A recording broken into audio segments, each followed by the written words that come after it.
La vitesse avec laquelle tu as évolué dans le monde du yoga t'a quand même amené l'année dernière à rencontrer Sadhguru quand il est venu à Paris.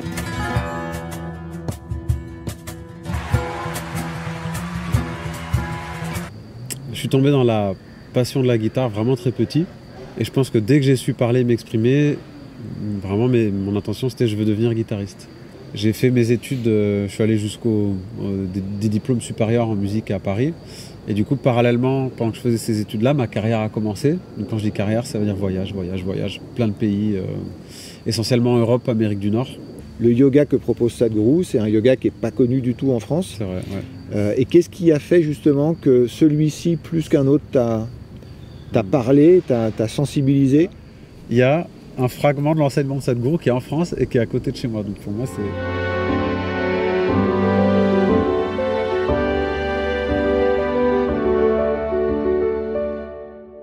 Samuelito, Yes, pour l'Emmanuel. je suis vraiment ravi de t'accueillir sur ma chaîne Esprit Calme. Alors, les gens ne te connaissent pas encore, on va faire ta connaissance. Une raison pour laquelle j'ai souhaité t'inviter, c'est parce qu'on se connaît depuis 2 ans maintenant et que tu as un profil que je trouve très très intéressant. Tu vas pouvoir témoigner de ton histoire de vie et tu vas pouvoir justement raconter ce qui s'est passé depuis ces 2 ans, puisque avant ta rencontre avec le yoga, tu étais, on va dire, un guitariste reconnu. Tu l'es toujours aujourd'hui, mais le yoga est rentré dans ta vie et ça a changé beaucoup de choses. Alors pour commencer, est-ce que tu pourrais nous dire un petit peu qui tu es, ce que tu fais de ta vie? Ici, on est à Peyrehorade, c'est chez toi. C'est un lieu du sud-ouest empli de nature, ouais, sur lequel tu souhaites investir aussi bien pour ta vie privée que pour ce que tu souhaites développer. Tu vas nous en parler un petit peu plus tard. Donc, alors, que fais-tu dans la vie et que pourrais-tu nous dire de toi en quelques mots? Moi, j'ai commencé... je suis tombé dans la passion de la guitare vraiment très petit. Il y a des photos de moi, même à 9 mois, où vraiment je tiens bien la guitare. Donc ça a vraiment été mon truc, la guitare. Et je pense que dès que j'ai su parler, m'exprimer, vraiment mon intention c'était je veux devenir guitariste. J'avais un grand-père guitariste qui était amateur, mais qui avait un très très bon niveau, qui a appris la guitare à ma mère et à mes oncles. Donc ça c'est du côté de ma mère, du côté de mon père. Il jouait aussi de la guitare, donc en fait j'étais baigné dans ça. Donc pour moi jusqu'à très récemment, comme tu as dit, c'était naturel que ma vie ça soit la guitare, point barre. Donc j'ai commencé le conservatoire à 6 ans, mais j'ai commencé le flamenco à 8 ans. Donc j'ai toujours fait du classique et du flamenco. Pourquoi le flamenco? Parce qu'on a la chance d'être en France, qui est un pays qui est très ouvert sur beaucoup de cultures. Et j'ai grandi en Normandie, où on avait un festival de musique tzigane. Et parmi les musiques qui me marquaient beaucoup, c'était les gitans. Ça, c'est vraiment quelque chose qui m'a parlé. Je parle des gitans parce qu'il n'y a pas que le flamenco aussi qui m'a parlé, il y avait d'autres choses. Mais c'est vrai que spécifiquement, le chant flamenco, il m'a touché.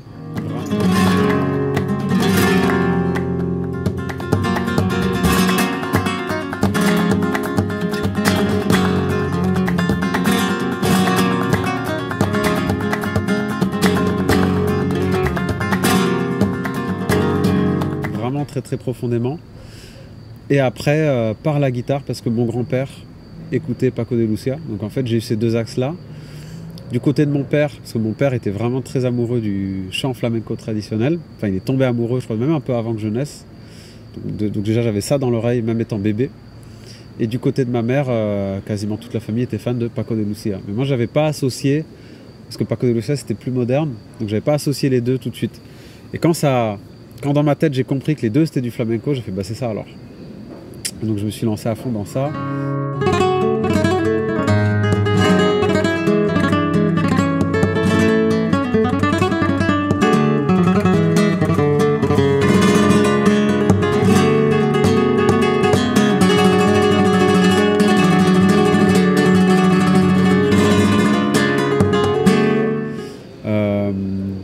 J'ai fait mes études, je suis allé jusqu'au des diplômes supérieurs en musique à Paris.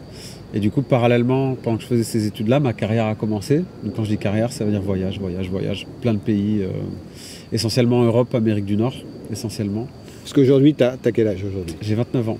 Okay. Et donc là, je te parle de ça, c'était en 2016 quand je terminais mes études, donc j'avais 23 ans, à peine, pas encore 23 ans. Donc ma vie jusqu'à, comme tu dis, il y a 2-3 ans. Alors déjà, le Covid a changé beaucoup de choses. Donc déjà, on pourrait dire, jusqu'à il y a 3 ans, j'habitais à Paris. Enfin, comme diraient des amis, j'avais mes affaires à Paris. Parce que tellement je bougeais tout le temps que je n'avais pas l'impression de vraiment habiter à Paris. Mais ma vie, c'était tourner sans arrêt, rencontrer beaucoup de gens. Devenir reconnu dans mon milieu. Parce qu'après, c'est une niche, hein, la guitare flamenca, c'est pas non plus... Mais c'est vrai que c'était drôle, les premières fois où j'étais en Andalousie dans ma vie, pour moi c'était un rêve depuis enfant de pouvoir aller en Andalousie. Je l'ai fait assez tardivement. J'étais déjà un professionnel bien lancé, j'avais déjà sorti 1 ou 2 ou 3 albums, je sais plus, à ce moment-là.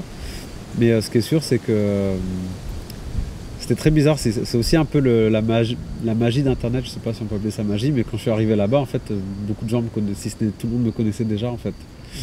Donc c'était ça ma vie avant, quoi. Être dans un milieu, se faire reconnaître, ce business de beaucoup de concerts, je gagnais bien ma vie, c'était chouette. Je dis que c'est une notion intéressante à partager, parce que souvent on a une image du musicien qui n'est pas forcément... on n'associe pas tout de suite musicien et réussir et être confortable financièrement dans sa vie, mais ça l'est. C'était une des raisons pour lesquelles mes parents n'étaient pas hyper chauds que je sois musicien au début, mais rapidement je m'en suis sorti, donc ça... En tout cas, j'étais dans cette habitude-là, quoi. Je me posais pas trop de questions, en fait. Ça allait tout seul. Il y avait cette sensation de fluidité, devenir de plus en plus reconnu, sortir des albums dans toujours des meilleures conditions, sentir que ma musique évolue aussi, faire des rencontres de plus en plus improbables, vivre des choses improbables. La musique, ça m'a amené à jouer dans des milieux très défavorisés. Vraiment très défavorisé, parce que j'ai toujours été touché par le fait de pouvoir aller jouer dans plein de milieux différents. Et que ce soit en Normandie ou à Paris ou partout, je suis allé jouer dans les maisons de quartier, des trucs, même parfois dans des milieux carcérales. Ça.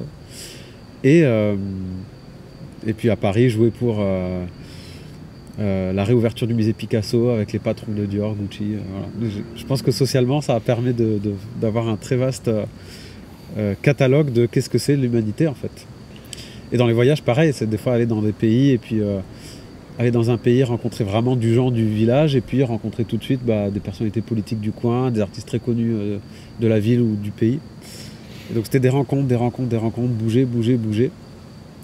Et ce qui était assez drôle, c'est pour moi c'était... Enfin, c'est pas que c'était normal, mais c'était que je m'en souciais pas plus que ça. Quand je rentrais à Paris, si je restais quelques jours sans avoir beaucoup de choses à faire, c'est vrai qu'il y avait une espèce de petite angoisse qui s'installait, quoi, de l'envie de voir du monde. Donc quand j'étais à Paris, je sortais beaucoup, j'organisais beaucoup de festas, beaucoup de soirées flamenca ou même d'autres choses, parce que j'ai aussi beaucoup tourné en musique africaine à Paris, principalement au Congo, au Mali, Sénégal. Et voilà, des albums, des tournées, c'était ça ma vie jusqu'à il y a 3 ans. Et à cause du Covid, on est venu ici à Pérorade, parce que ma chérie était enceinte. On n'avait pas envie qu'on soit confiné dans un petit appartement et puis que l'accouchement se passe comme ça. Donc c'est d'abord cette raison-là qui m'a amené ici. Et puis le confinement a fait cet effet. Finalement, pour moi, ça a été un cadeau, le premier confinement, parce que tout s'arrête. Après 3 ans ou 3-4 ans de folie, quoi. De folie furieuse, un train de vie que je pense peu de personnes ont connu. Parce que des fois, même juste avant le Covid, avec notamment Antoine Boyer que tu connais, on avait fait une tournée de 2 mois en Amérique du Nord, c'est-à-dire, quand je dis Amérique du Nord, c'est parce que ça comprend aussi l'Alaska et le Canada. Et tout par nous-mêmes, conduire, prendre l'avion, conduire, jouer, c'est non-stop. Et on a vraiment ce train de vie-là, et là, tout à coup, paf, tout s'arrête. Et en fait, ça me fait beaucoup de bien. Et là, tout de suite, mon réflexe, c'est je veux mettre en place une routine quotidienne, parce que je vois que les journées se répètent, donc autant les structurer pour sentir qu'il y a une progression de quelque chose.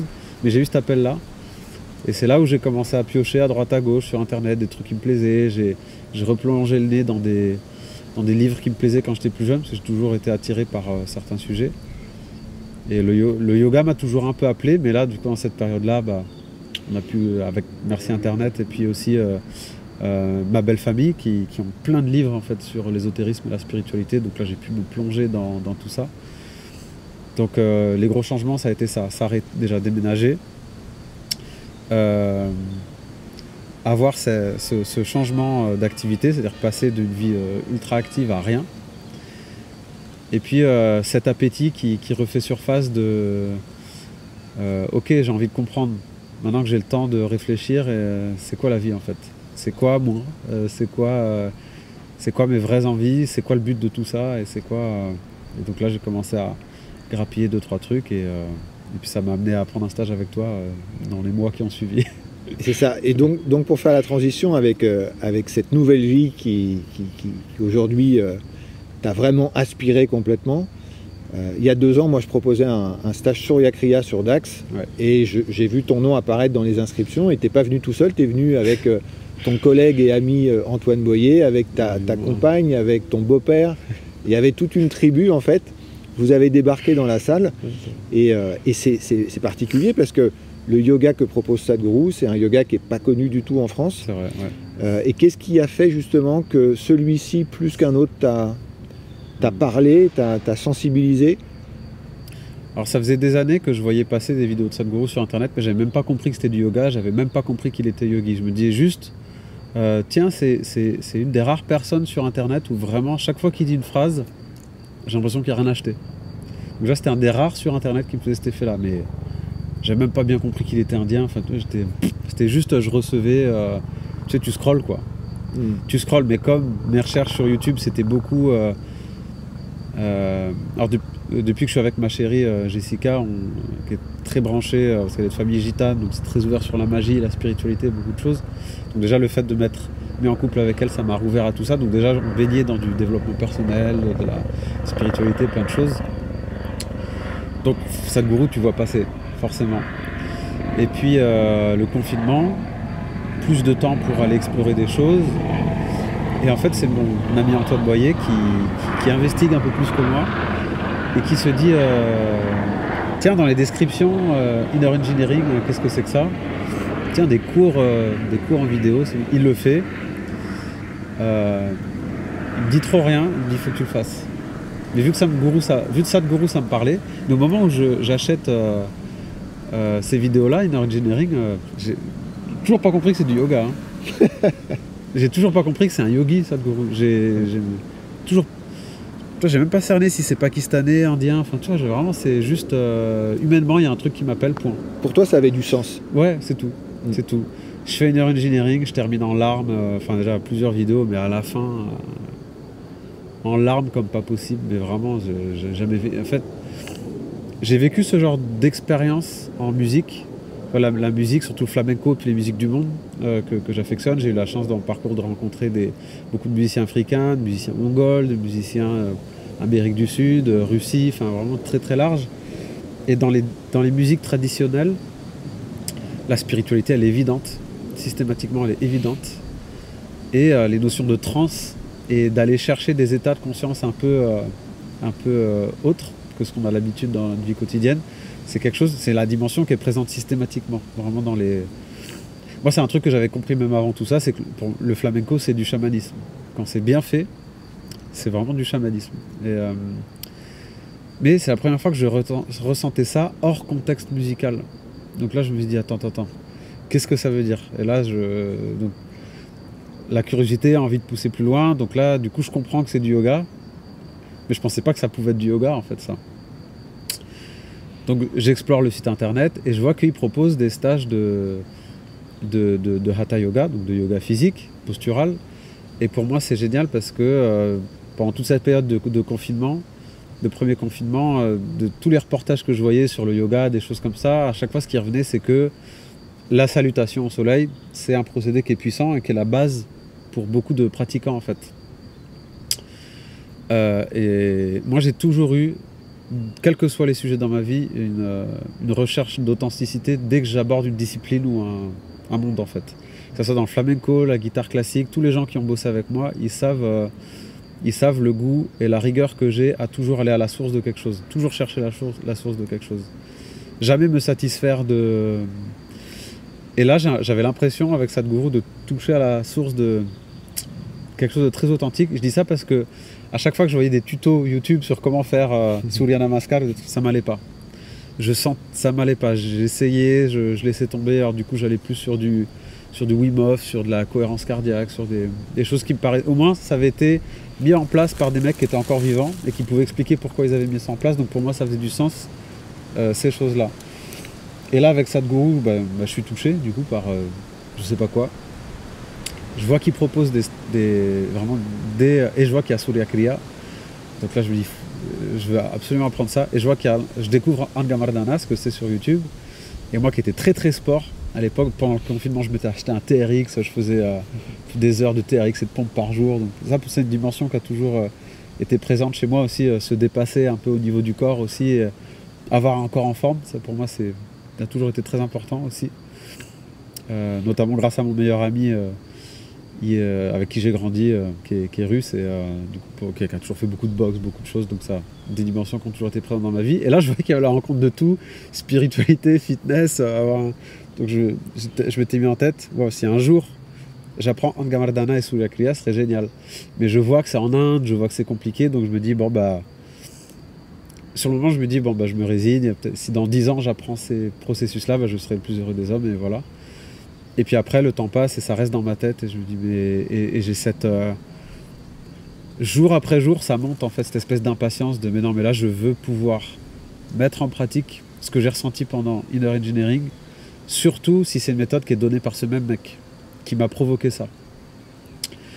Qui m'a provoqué quelque chose que je pensais possible qu'avec de la musique. Et encore dans des contextes très très très particuliers, pas par tous les musiciens.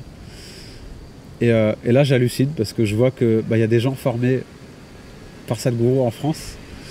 Et là je vois qu'il y en a un qui est dans les Landes et qui propose un stage à Dax. Donc là j'hallucine et je t'appelle en fait. Je trouve ton numéro, je sais pas comment, et je t'appelle.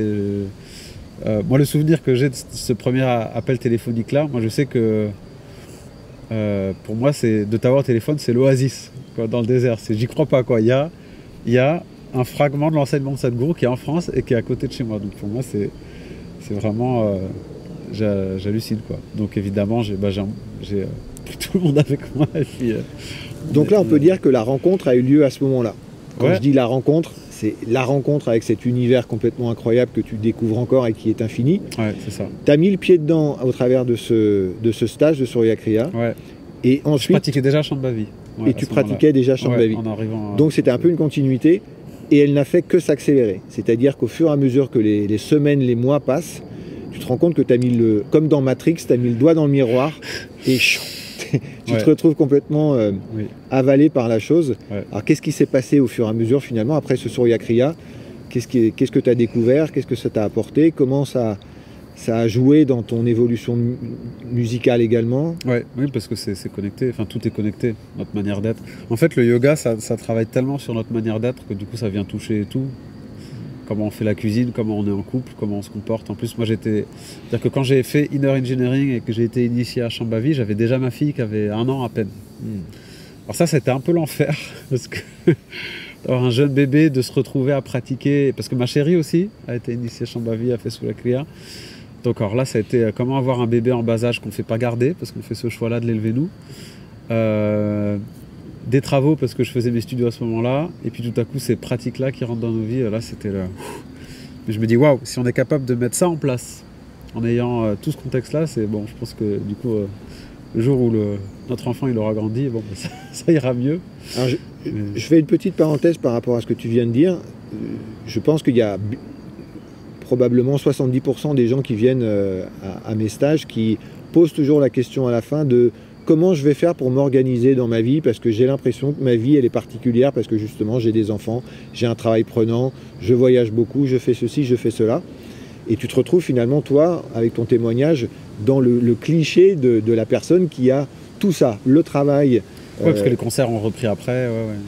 Et donc, qu'est-ce qui s'est passé en toi pour mettre en place ton organisation de vie pour que tout rentre ensemble, pour que tout se mette à fonctionner? Il y a une première phase qui est bien prise de tête quand même.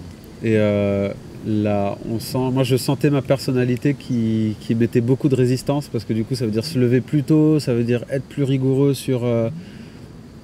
En fait, je me suis rendu compte que la plupart du temps, on vit une journée de manière compulsive sans regarder l'heure, sans avoir conscience de chaque instant qui passe, dans le sens où tu termines ta journée, tu rentres, tu te poses, tu scrolles sur le portable, tu mets des trucs, tu discutes avec des potes, tu regardes pas l'heure. Et en fait, tu te rends pas compte que 3 heures sont passées, ben, on s'est détendu et c'est cool. En fait, en 3 heures, on peut faire énormément de choses. Et du coup, ça a été en fait, ça a été la phase de se regarder en face, être lucide et d'aller à la chasse de tous les moments où on perd du temps dans une journée. Et en fait, ça tombait bien parce que ces moments-là de dispersion sont des choses qui me fatiguaient énormément, qui m'ont toujours fatigué énormément.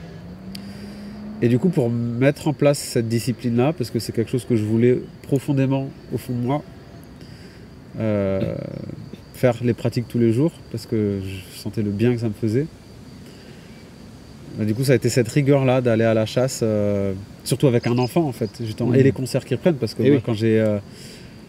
par exemple, je me souviens, j'étais en plein mandala de Shambhavi et Surya Kriya, et j'étais en résidence à Paris, avec des horaires de dingue. Je gérais tout mon groupe flamenco, chanteurs, danseurs qui venaient d'Espagne et tout ça, donc je gérais toute l'équipe, une semaine de résidence avec concert à la fin, et j'avais ma chérie et ma fille avec moi à Paris, donc il fallait tout gérer, faire Shambhavi le matin, le soir, enfin... Et en fait, mais tout ça, ça me mettait dans une énergie de dingue. Alors ce qui s'est passé, par exemple, notamment dans cette semaine-là, j'ai passé, par exemple, toute une semaine où il n'y avait pas une seconde de dispersion. Et ça, c'était la première fois où ça arrivait dans ma vie. C'est-à-dire que tu te lèves le matin, tu te douches, tu fais Shambhavi, tu prends le métro, musique, tu rentres, je m'occupe un peu de ma fille, je refais Shambhavi parce que je suis en plein mandala. Et 5 jours de suite, puis après le jour du concert, etc. Et en fait, il n'y a plus un moment où on se disperse dans la journée, parce qu'on est toujours appelé par faire quelque chose. Et ben, du coup, beaucoup moins fatigué, donc besoin de beaucoup moins d'heures de sommeil. Et en plus, cette semaine-là, j'avais souscrit au programme Panchabhuta Kriya, parce que c'était pendant la période de Mahashivratri. Donc en plus, il y a une nuit où je ne dors pas pour pouvoir faire Panchabhuta Kriya en direct. Et du coup, mon pote, chez qui je dormais, Ilia, qui est donc mon meilleur ami et qui est violoniste aussi et qui était dans mon groupe flamenco, lui il sait que j'ai pas dormi, il sait, et le lendemain on répète ensemble toute la journée. Lui il est crevé de sa journée, et lui il me voit frais, diriger toute la journée, l'emploi du temps, tout le monde.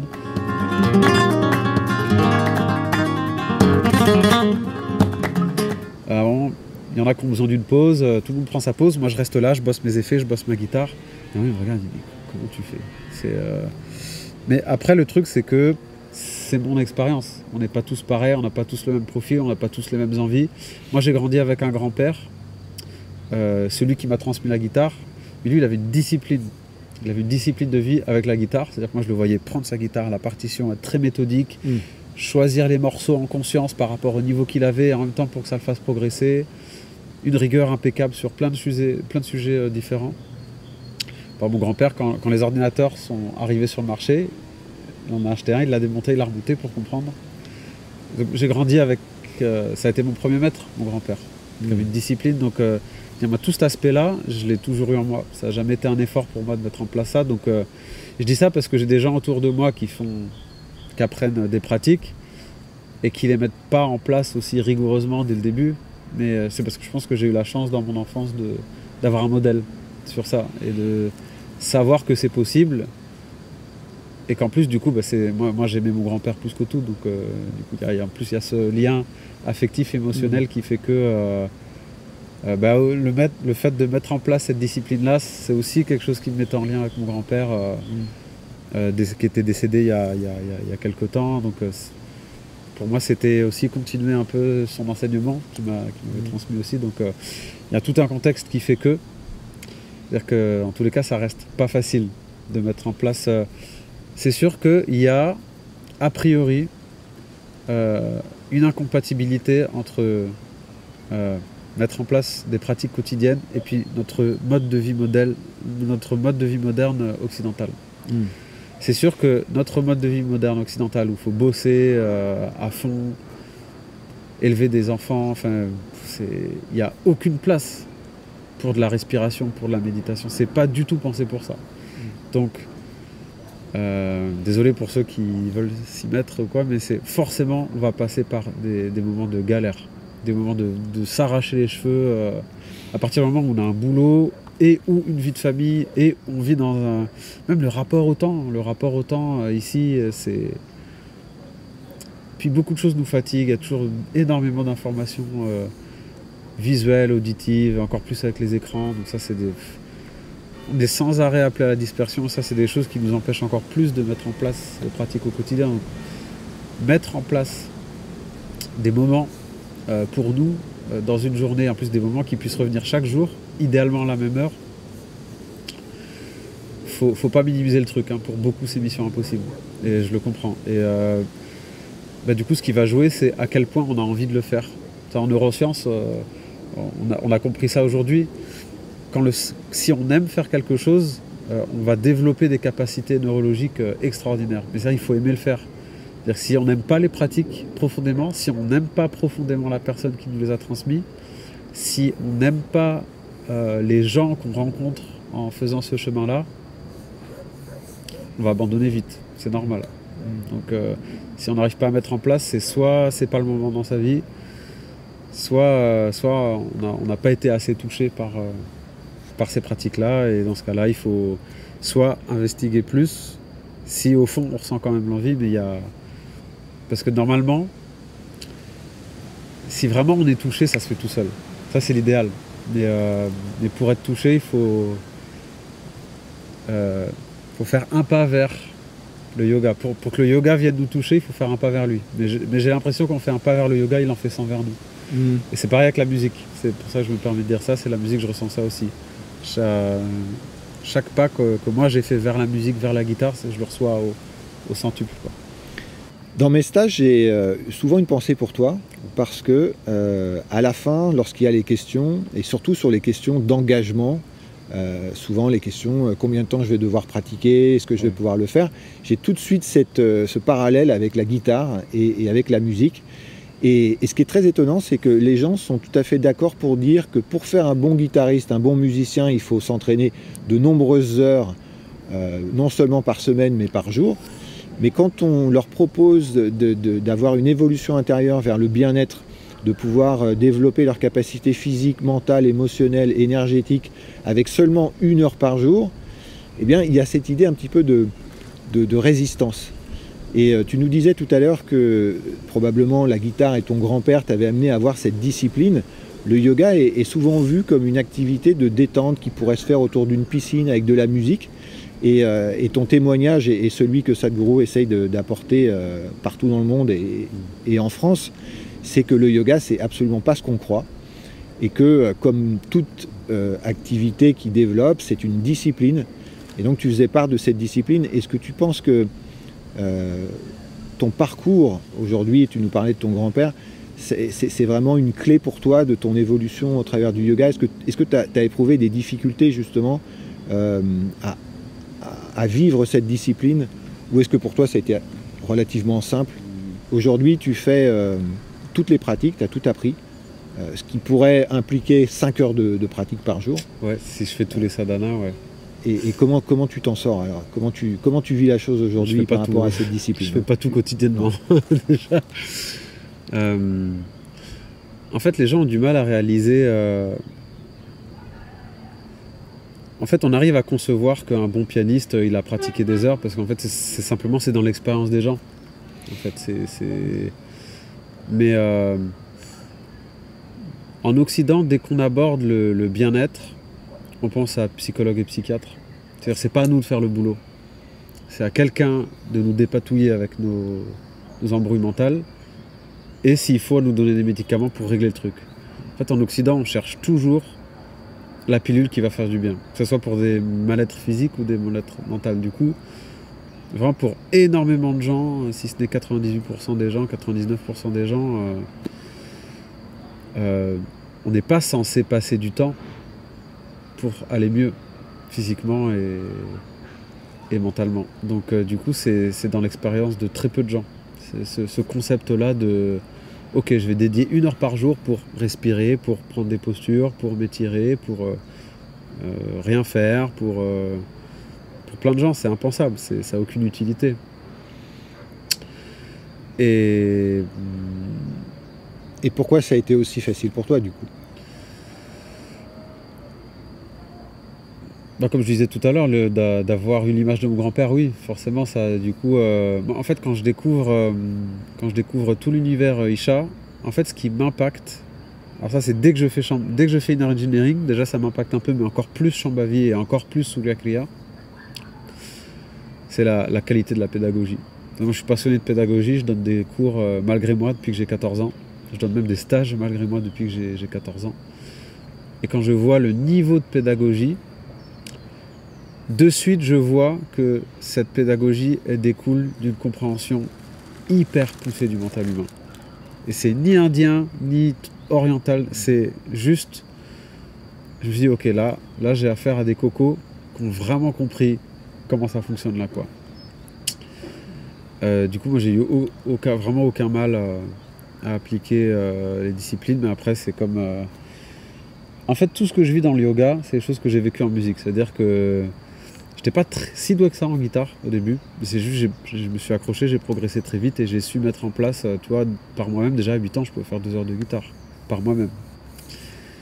Et donc souvent, des gens me disaient « Ah, mais toi, t'as été musicien dans une autre vie, c'est pas possible. » C'est des blagues qui revenaient très, très, très souvent.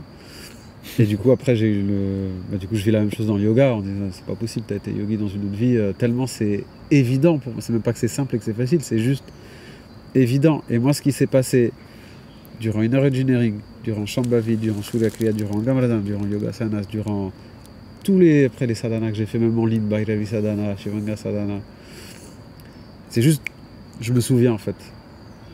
C'est comme si j'ai pas l'impression d'apprendre, j'ai l'impression de me souvenir. Et j'ai rien de logique à ajouter à ça, c'est une sensation. C'est vraiment de l'ordre de la sensation. Mais du coup, ce qui fait que pour moi, c'est très facile à appliquer de suite. Donc, Alors malgré cette discipline et justement ta capacité à pratiquer, à être rigoureux sur l'enseignement, ça a été fait quand même dans un temps assez court. Ça fait 2 ans que tu as vraiment mis les pieds dedans. Et comme tu disais, avec une vie de famille, avec une vie professionnelle très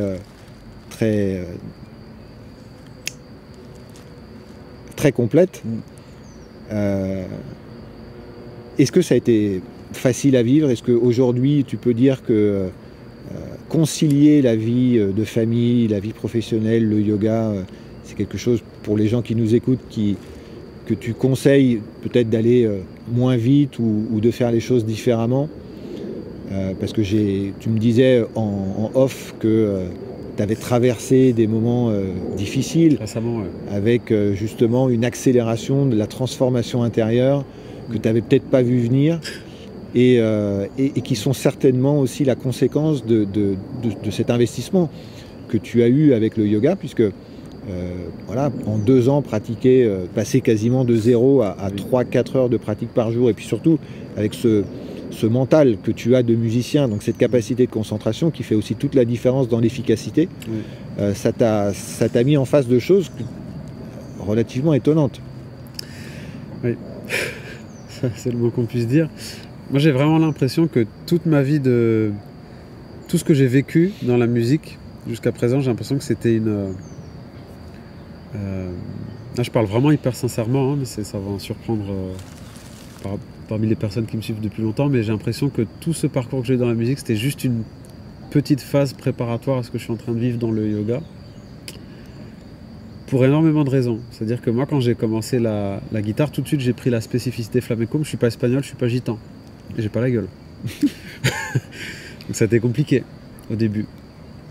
Et donc moi j'ai eu beaucoup de culpabilité, beaucoup de sentiments de non-légitimité, puis on me l'a fait beaucoup sentir. Je me suis pris des réflexions et ça continue encore. Sauf que j'ai atteint un niveau dans cette discipline où même mes idoles, je les ai rencontrées et on me considère comme... Voilà, on fait de la musique ensemble, on a passé les soirs ensemble et j'hallucine les retours qu'ils me font quand ils écoutent ce que je fais en fait. Donc je suis arrivé dans la guitare flamenca là où je rêvais d'arriver quand j'étais gosse en fait. Mais j'ai dû passer par ces étapes-là de... Bah oui, mais... C'est-à-dire toutes les phrases, c'est pas ta culture, tu n'y arriveras jamais, t'es pas né dedans, tu parles pas bien la langue, enfin plein de trucs. Et bien là, je vis la même chose dans le yoga. exactement pas la ta même chose. culture, t'as pas la gueule, c'est nanani, nanana. Moi, quand je me suis mis à faire ces pratiques-là, évidemment, t'imagines bien, tu connais le contexte, je vais pas te l'apprendre, on est en France. Donc tout à coup, je me mets à afficher la photo de Sadhguru pendant mes pratiques, et puis à pratiquer tous les jours, puis il y a certains mantras qu'on chante. Mais évidemment, là, la plupart des gens, c'est dans quel secte il est tombé, quoi. En fait, moi, j'étais tellement dedans. En fait, pour moi, c'était tellement la même chose que bosser ma guitare, qu'à aucun moment, je me disais...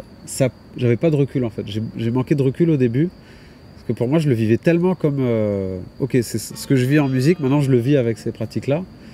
Et pour moi, il y a quelque chose de très scientifique, très pragmatique dans cette méthodologie-là. Il y a rien de perché, il n'y a rien d'ésotérique, il n'y a rien de... Donc moi je voyais, ah super, on me donne des super outils, je vais les appliquer, j'ai envie de cartonner avec ça. Et j'avais pas le recul. C'est vrai que de l'extérieur, ça pouvait, c'est effectivement...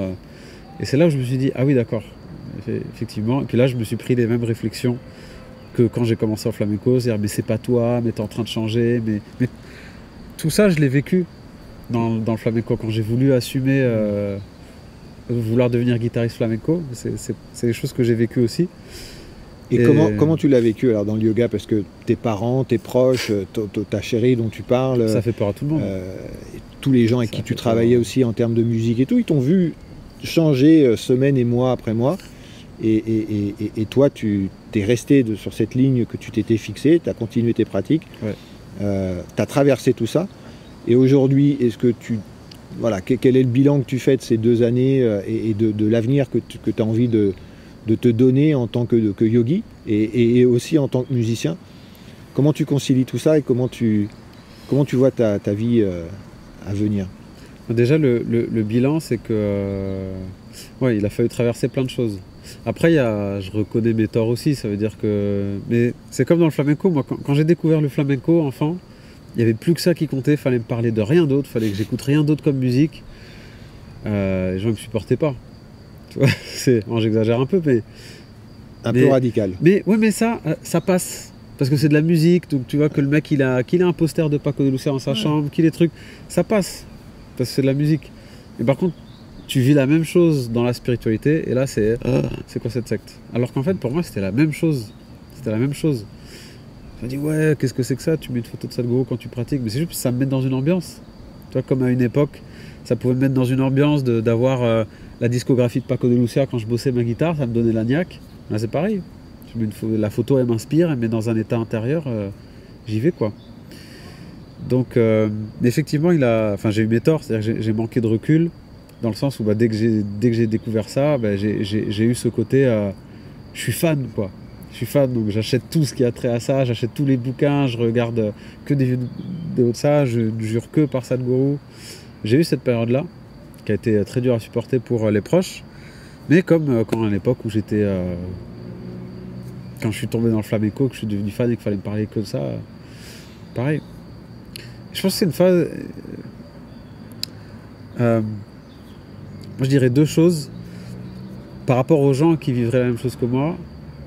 Continuer, mais essayer d'avoir un max de discernement, toujours discernement. Moi, c'est la valeur qui me parle le plus quand on est sur le chemin spirituel, c'est vraiment de toujours garder un discernement.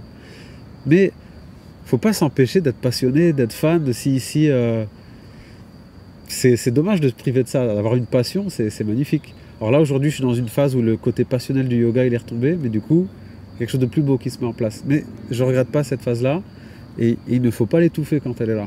Ça fait vraiment partie du processus. Donc, conseil pour les gens qui vivent ça, c'est vivez-le. Gardez du discernement, mais vivez-le. C'est comme quand au début d'un couple, quoi. Tout est beau, voilà. Et puis, après, des années après, quand on est encore en couple avec la personne, on se dit... finalement, et souvent, on se rappelle à cette période-là comme de quelque chose où... tiens, en fait, je voyais en toi une projection de quelque chose. Donc, c'était pas une phase qui était la plus authentique. Mais par contre, elle était belle et nécessaire. Donc, ouais. Et deuxième conseil pour les personnes qui auraient quelqu'un dans leur entourage qui est en train de vivre ça, juste de la bienveillance en fait. Du recul, ok, il est dans son truc, bienveillance et patience, quoi. Après, si ça passe pas dans 5 ans, il y a un petit problème. Ça faut faire retirer la personne. Mais si ça dure 1, 2 ans, mais laissez la personne vivre son truc, soyez là, sans juger, bienveillant. S'il n'y a pas de dérapage, je veux dire, quand je dis dérapage, c'est par exemple, il y aurait eu dérapage si j'étais à fond dans la méditation, je ne m'occupais plus de ma fille. Il y aurait eu dérapage si je vais à fond dans tout ça et j'arrête, je plaque mon métier, j'ai plus d'argent, j'ai plus de... Voilà, ça c'est des dérapages.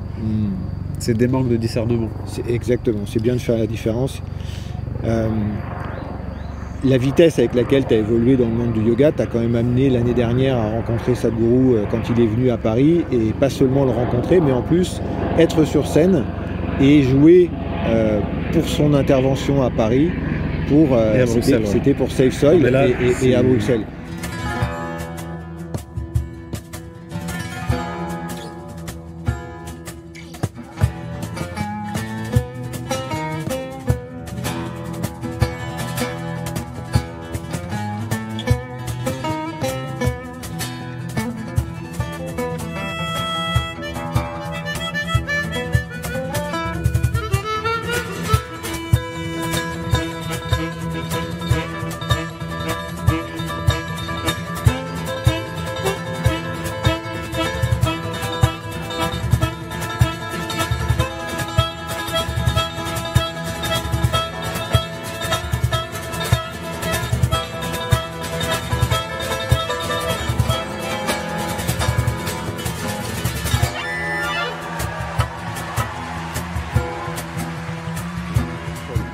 Donc là, on passe quand même d'une situation de je découvre Surya Kriya à 1 an plus tard, je me retrouve sur scène avec Sadhguru, j'ai l'occasion de lui parler, j'ai l'occasion de passer du temps avec lui, et tu fais même maintenant partie du groupe en guest. Donc tu n'es peut-être pas encore officiellement totalement impliqué, mais Sounds of Isha, qui est le groupe de Isha, hein, de musique, et donc tu as l'occasion de jouer avec eux et de fréquenter voilà, les gens qui sont très très proches de Sadhguru. Et quelle est cette expérience? Comment tu l'as vécu? En fait, alors j'ai toujours été habitué dans ma vie à ce que ce qui se passe des choses qui dépassent ce que je pouvais attendre. Donc, mais quand même là c'était fort, parce que quand on a joué à Bruxelles, parce qu'on les a suivis après, on a joué avec eux à Bruxelles, on se retrouve invité dans ce petit carré VIP, on est juste, je sais pas, 25 personnes avec Sadhguru. Tout le monde voulait prendre des photos. On voulait pas trop le déranger, parce on sait ce que c'est d'être en tournée, d'avoir tous les gens qui veulent prendre les photos, tout ça. Donc moi j'ai pas envie de rentrer dans ce jeu-là. Puis je commençais à passer ma phase aussi, Sadhguru, donc voilà. J'ai du recul, je vois, il est en tournée, il est en moto, il est en truc, on voit tout ce qui traverse, tout ce qui vit en ce moment, donc on n'a pas envie de faire les relous, quoi. Sauf que, comment décrire la scène? Il y a des gens, en fait, il a ses lunettes, donc je ne sais pas s'il me regarde, mais en tout cas, il y a un truc qui se fait, il se faufile, il vient, il me prend la main, il me dit « Merci pour la guitare, c'était cool ». Et moi, j'hallucine. Je me retrouve avec la main de Sadhguru dans la mienne, donc je me sens vraiment comme un con. Je ne peux pas rester comme ça, donc du coup, j'ai le réflexe de porter sa main. Et bon... Bizarrement, il laisse faire, alors que 2 minutes avant, je le voyais, des gens qui voulaient prendre en photo avec lui, qui le prenaient comme ça, « short distance, please ». Donc du coup, ça fait partie des choses où j'avais vu, j'ai dit d'accord, bon, je ne vais même pas l'approcher parce que je vais me faire envoyer chier, donc j'ai pas envie. Et il y a ça qui arrive, et puis tout à coup, et du coup, il y a le reste du groupe avec qui j'étais qui arrive, et puis tout à coup, il est avec nous, il n'y a aucun bénévole de Isha à côté, il y a juste le groupe de musiciens qu'on a constitué pour le truc. Donc il y a Antoine Boyer que tu connais aussi, Sacha Riolet, et une percussionniste, chanteuse, danseuse avec qui on était. Et puis on est inséré, il est là avec nous, et on parle comme si on se connaissait depuis toujours, et puis il commence à nous raconter des anecdotes de quand il était allé en Espagne, qu'il a kiffé le flamenco, et puis il a écrit un poème sur le flamenco, donc il nous lit le poème sur le flamenco. Surréaliste. Et puis moi je commence à le chambrer, je vais tu sais danser flamenco? Ouais, alors du coup je commence à faire des palmas, à chanter, lui il commence à danser, et puis après il se barre, et je lui dis attends, qu'est-ce qui vient de se passer? Ouais. Je viens de chanter, de faire danser Sadhguru flamenco, quoi. Et même encore aujourd'hui, ça fait 1 an, je dis mais qu'est-ce qui s'est passé, quoi? C'est trop bizarre. C'est vraiment... Parce que le mec, dont j'ai la photo quand je fais mes pratiques, où je vis des moments de grâce qui sont indescriptibles et dont peut-être ça ferait peur de parler sur YouTube, mais enfin peur, ça ferait pas peur, mais voilà, voilà, je pense que tous les gens qui méditent savent les états, des fois qu'on peut avoir de grâce, quoi. Et c'est toujours avec sa photo. Donc ça veut dire que moi, Sadhguru, même si j'ai été initié par lui à Shambhavi, donc on peut dire que c'est mon maître en quelque sorte. Et là, tout à coup, il y a cette scène-là où c'est un mec normal, quoi. Mais je sais au fond de moi que c'est une illusion qui donne. Ouais. Mais en tout cas, il y a ce sentiment-là très bizarre de... Ouais, c'est indescriptible. C'est indescriptible. Je saurais... Là, aujourd'hui, je ne saurais pas dire pourquoi j'ai vécu ça. Moi, ce que je trouve incroyable dans ton parcours, c'est qu'on n'a peut-être pas suffisamment insisté dessus, c'est cette évolution vraiment gigantesque entre ce premier moment, de cette expérience-là que tu as faite avec Shambhavi et avec Surya Kriya, où c'était un petit peu comme une boule de neige toute petite qui commençait à rouler, et donc on voit pas la dimension qu'elle va prendre.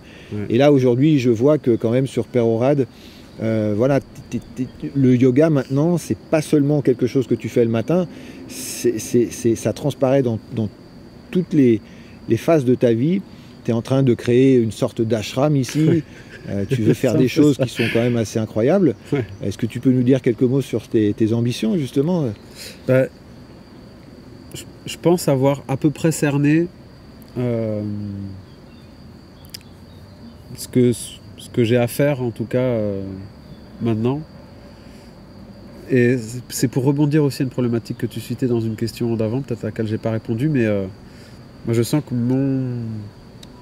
ma place, mon message, mon karma, c'est d'être yogi, musicien et père de famille. Et montrer que les trois sont possibles, compatibles, cohérents, et qu'en fait c'est une manière magnifique de vivre une vie humaine. Je mets yogi en premier parce qu'encore une fois, le yoga, c'est une voie d'expansion de qui nous sommes. Et ça devrait être la priorité de chaque être humain. D'ailleurs, il y a ce désir-là. Sadhguru, il en parle 1000 fois mieux que moi. Mais il y a ce désir-là en nous de toujours plus. Donc c'est pour ça que je le mets en premier. Et aussi parce qu'en ce moment, je fais plus de yoga que de guitare. Musique, parce que c'est le côté professionnel. C'est aussi c'est ce que j'ai à proposer au monde, des concerts, des albums, des vidéos, un enseignement, des compositions, un festival que j'organise. Ça c'est pour le côté professionnel. Et dans la vie d'un musicien, au niveau professionnel, en termes de volume horaire, en termes de... C'est un métier qui est... Genre quand tu fais des albums, tu peux enregistrer toute la journée, mixer toute la nuit, enfin c'est des horaires, les gens n'ont même pas idée de ce que c'est... Quand vraiment tu es un musicien engagé et impliqué dans ce que tu fais, pour les albums, pour les concerts, c'est des modes de vie que extrêmement peu de gens seraient capables de suivre. Extrêmement peu de gens. Et père de famille, parce que je trouve qu'être en couple, c'est une aventure magnifique. Avoir un enfant, je t'en parle même pas. Et nous, on a fait notre choix avec notre enfant de l'élever. Elle n'a jamais eu de nounou. Toi, depuis qu'elle est née, elle va avoir 3 ans. Là, elle est toujours avec nous. Et mes beaux-parents, et puis la famille qui est autour de nous, évidemment, mais quand même. Donc c'est un vrai choix de vie. Donc j'ai pas non plus des heures par jour pour faire le yoga et la musique. C'est aussi ça qui limite aussi en ce moment. Mais du coup, j'ai envie de montrer par mon exemple, parce que comme disait Gandhi, je crois que c'est lui qui disait ça, l'exemple, c'est pas un bon moyen de transmission et d'enseignement, c'est le seul outil, le seul vrai outil pédagogique, c'est l'exemple. Donc c'est ce que je veux montrer. Je me sens yogi dans le sens, je fais mes pratiques tous les jours, mais c'est surtout que dans n'importe quel moment de ma journée, j'ai un regard intérieur qui est tourné vers les questions existentielles de la vie, vers expandre qui je suis. Et ça passe par plein de moments d'inconfort. Mais cet inconfort, je l'accepte aussi.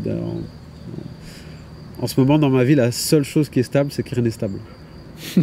C'est la seule chose qui est stable en ce moment, c'est que tout bouge tout le temps. C'est plus ou moins insupportable à des moments. Mais heureusement, on a les pratiques pour maintenir la barque.